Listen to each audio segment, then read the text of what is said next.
Puji Tuhan, selamat pagi Bapak Ibu Saudara, bertemu lagi bersama dengan kami dalam program Berkat Pagi. Sebelum Bapak Ibu Saudara menjalankan aktivitas di sepanjang hari ini, terlebih kita akan dibekali oleh kebenaran firman Tuhan.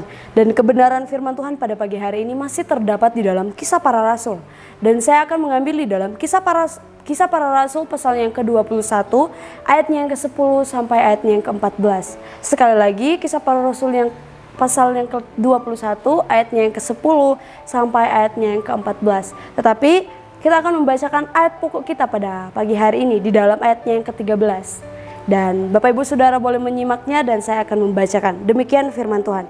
Tetapi Paulus menjawab, "Mengapa kamu menangis dan dengan jalan demikian mau menghancurkan hatiku?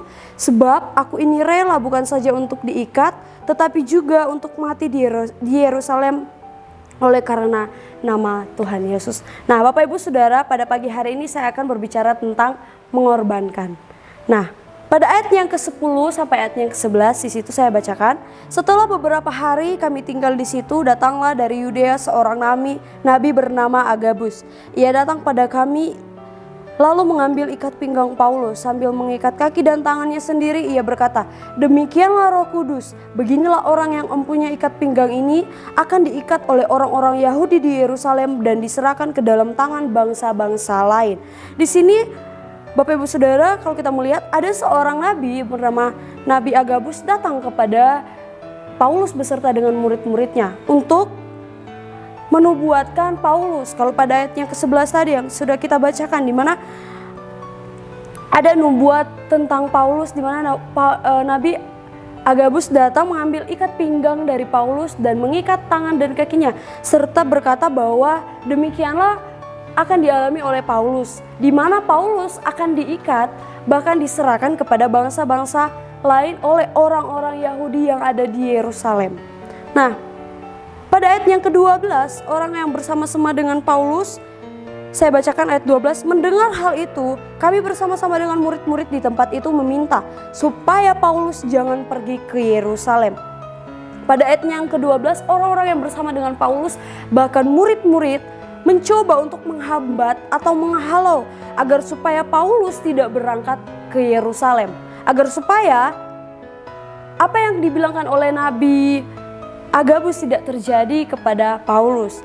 Kalau kita mundur pada ayat yang keempat, masih dalam pasal yang ke-21 ayat yang keempat, saya bacakan ayat 4 bagian B.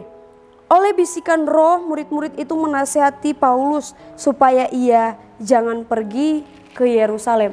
Nah, pada ayat yang keempat ini, murid-muridnya sudah terlebih dahulu memperingati Paulus untuk tidak berangkat di Yerusalem.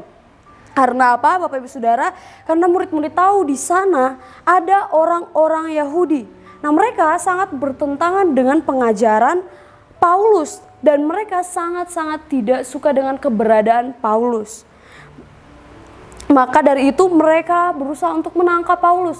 Bahkan mereka tidak segan-segan untuk membunuh Paulus. Nah, kita melihat bagaimana respon dari Paulus. Kita lihat ayat yang ke-13, ayat pokok kita. Saya bacakan, "Tetapi Paulus menjawab, 'Mengapa kamu menangis dan dengan jalan demikian mau menghancurkan hatiku? Sebab aku ini rela bukan saja untuk diikat tetapi juga untuk mati di Yerusalem karena nama Tuhan Yesus.'" Yang menjadi respon dari Paulus yaitu dia mengorbankan dirinya demi nama Tuhan Yesus. Mengapa demikian? Karena Paulus menyadari ketika dia dipanggil dan dia menjadi pelayan Tuhan, yang dia harus lakukan yaitu melayani Tuhan. Yang artinya Paulus tidak memikirkan tentang dirinya sendiri.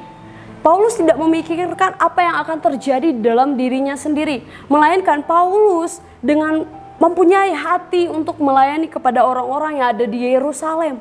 Maka dari itu Paulus mengatakan bahwa dia rela bukan saja diikat tetapi dia rela untuk mati di Yerusalem demi nama Tuhan Yesus. Dalam arti yaitu dia mau atau dia rela mengorbankan dirinya sendiri demi nama Tuhan Yesus. Nah, Bapak Ibu Saudara, di dalam kehidupan kita sebagai orang percaya, ketika seandainya kita dinubuatkan seperti Paulus, apa yang akan terjadi di dalam kehidupan kita ketika kita memperkatakan kebenaran firman Tuhan, bahkan melakukan firman Tuhan di tengah-tengah orang yang tidak mengenal Tuhan? Apa yang menjadi respon kita? Ada dua kemungkinan. Kemungkinan yang pertama yaitu menjadi seperti Paulus yang berani mau melangkah, bahkan mengorbankan dirinya. Dia rela mati, bukan saja untuk diikat, tetapi dia rela mati demi nama Tuhan Yesus. Yang kedua, respon yang kedua yaitu takut, tidak mau melangkah, bahkan sampai meninggalkan Tuhan. Kita mau pilih yang mana ketika kita berada di posisi Paulus, ketika kita dinubuatkan? Nah, seringkali dalam kehidupan kita sehari-hari, kita tidak mau memperkatakan firman kepada sesama kita atau kepada keluarga kita, apalagi kepada orang-orang yang seberang, orang-orang yang belum memang mengenal Tuhan. Nah, menjadi pertanyaannya ialah apakah kita sudah mengorbankan diri kita untuk nama Tuhan Yesus? Apakah kita berani untuk mengatakan seperti Paulus yang mengatakan dia rela mati demi nama Tuhan Yesus? Nah, Bapak Ibu Saudara, apa yang sudah kita korbankan hari-hari ini kepada Tuhan? Apakah kita sudah mengorbankan uang kita, mungkin harta kita, benda kita? Dan Bapak Ibu perlu tahu bahwa dengan hal inilah, dengan uang, harta, benda, dengan hal inilah tidak cukup untuk membalas setiap kebaikan Tuhan yang selalu Tuhan nyatakan di tengah-tengah setiap kehidupan Bapak Ibu Saudara. Dan apakah Bapak Ibu Saudara menyadari akan hal tersebut? Mari Bapak Ibu Saudara, kita korbankan waktu untuk Tuhan. Waktu, berbicara tentang waktu, korbankan waktu. 2 jam saja kita beribadah untuk Tuhan, ibadah raya setiap hari Minggu. 1 jam saja kita beribadah untuk ibadah pria atau wanita atau PKM atau ibadah BOG Youth, bahkan BOG Teens. Ini berbicara tentang waktu ya Bapak Ibu Saudara. Bahkan ada juga 15 menit di dalam program berkat pagi setiap hari Senin sampai hari Kamis. Apakah kita mau mengorbankan waktu kita untuk Tuhan? Nah, Bapak Ibu Saudara, bukan cuma tentang waktu, bukan cuma berbicara tentang pengorbanan tentang waktu, tetapi yang paling penting dan terpenting adalah kehidupan kita lah yang kita korbankan. Amin Bapak Ibu Saudara. Dengan cara apa? Bawa hidupmu beribadah, dengar firman Tuhan, bahkan menikmati hadirat Tuhan. Kita datang beribadah kepada Tuhan setiap hari Minggu hanya 2 jam saja, bahkan ibadah pria wanita hanya sejam saja. Apakah kita mampu melakukan hal tersebut, mengorbankan waktu, bahkan terlebih khusus kehidupan kita korbankan untuk Tuhan? Dan selanjutnya yaitu bawa hidup kita untuk tetap terhubung dengan Tuhan. Amin. Bahkan di dalam Roma 12 mengatakan bahwa persembahan yang benar, yang kudus dan berkenan adalah tubuh kita. Yaitu untuk itu Bapak Ibu Saudara, mari kita menyadari setiap kebaikan Tuhan. Mari kita korbankan waktu, bahkan terlebih penting yaitu seluruh hidup kita korbankan untuk Tuhan. Apakah kita mau menjadi seperti Paulus yang rela mengorbankan dirinya, rela dia mati untuk Tuhan? Dia tidak memikirkan dirinya sendiri, tetapi dia memikirkan orang lain yang perlu diselamatkan, yang perlu mengenal Tuhan Yesus.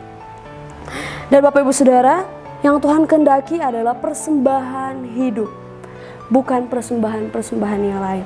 Amin Bapak Ibu Saudara, demikian berkat pagi demikian kebenaran firman Tuhan pada pagi hari ini. Biar kiranya Tuhan Yesus memberkati. Immanuel, Allah beserta kita. Kami perlu